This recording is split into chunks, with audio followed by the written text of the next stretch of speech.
Hello दोस्तों, तो कैसे हैं आप लोग। आई होप आप सभी अच्छे होंगे। आज हम बात करेंगे नज़ल ब्लीडिंग या फिर एपिस्टैक्सिस यानी नाक से खून का बहना, जिसको हम नॉर्मल लैंग्वेज में नज़ल ब्लीडिंग यानी नाक से खून बहना, और अगर मेडिकल लैंग्वेज में देखेंगे तो इसको एपिस्टैक्सिस बोलते हैं। ये कैसे हो सकता है, किस वजह से नाक से खून आ सकता है, या फिर अगर ऐसा हो जाए तो हमें सबसे पहले क्या देखना चाहिए और इसके लिए क्या दवाई हम यूज़ कर सकते हैं, आज हम इसी के बारे में बात करेंगे। देखिए, हमारी नाक के अंदर छोटी छोटी नसें आपस में मिलकर एक गुच्छा बना लेती हैं, जिसमें anterior ethmoidal artery, posterior ethmoidal artery या स्फेनोपैलेटिन आर्टरी या फिर superior labial artery, greater palatine artery, ये कुछ आर्टरीज मिलकर एक गुच्छा बनाती हैं,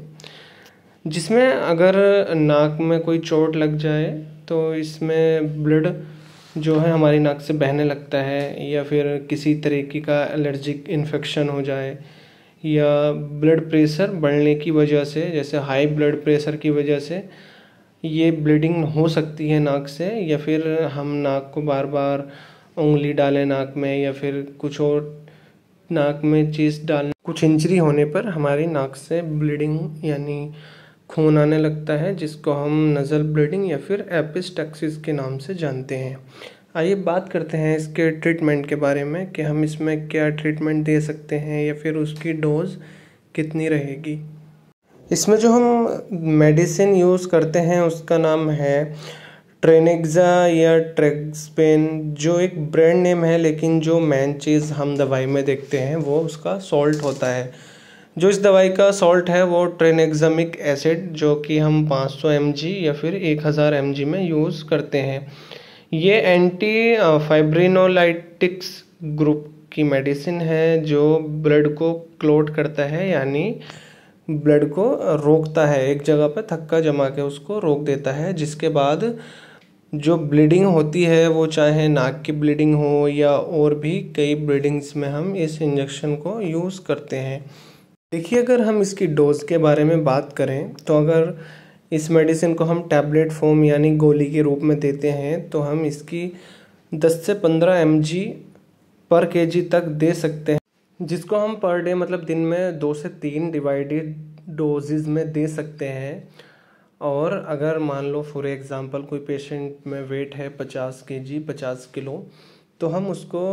500 से 750 mg 2 या 3 डिवाइडेड डोजेज में, मतलब 2-3 भागों में उसको हम दे सकते हैं।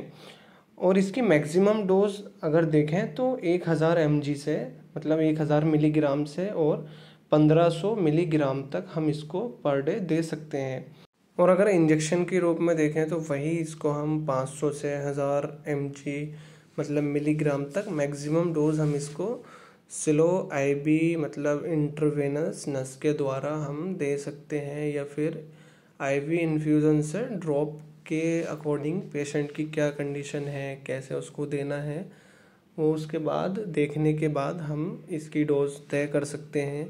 और अगर हम इसको देखें तो ये 1000 mg जो है 10 ml का एक एम्प्यूल आता है, और अगर 500 mg में देखें तो 5 ml का इसका एम्प्यूल यानी एक इंजेक्शन आता है। तो सबसे पहले यही है कि अगर किसी पेशेंट को नाक से ब्लीडिंग हो रही है तो सबसे पहले किसी भी अपने फैमिली डॉक्टर या करीबी डॉक्टर को दिखाना चाहिए, सारी परेशानियां उसको बतानी चाहिए, तभी कोई मेडिसिन उसको देनी चाहिए। क्योंकि हम अपनी तरफ से अगर पेशेंट को दवाई दें तो बहुत तरीके के नुकसान हो सकते हैं। अगर कोई पेशेंट हार्ट से रिलेटेड कोई बीमारी से जूझ रहा है या और कोई परेशानियां हैं तो उसमें दिक्कतें काफ़ी आ सकती हैं। तो कभी भी खुद से कोई इंजेक्शन या दवाई का यूज़ नहीं करें, सबसे पहले अपने डॉक्टर से मशवरा लें। तो आज की वीडियो को हम यहीं पर कंप्लीट करते हैं। अगर वीडियो अच्छी लगी है तो प्लीज़ लाइक करें और ऐसी ही वीडियोस के लिए हमारे चैनल को सब्सक्राइब करें। Thanks for watching.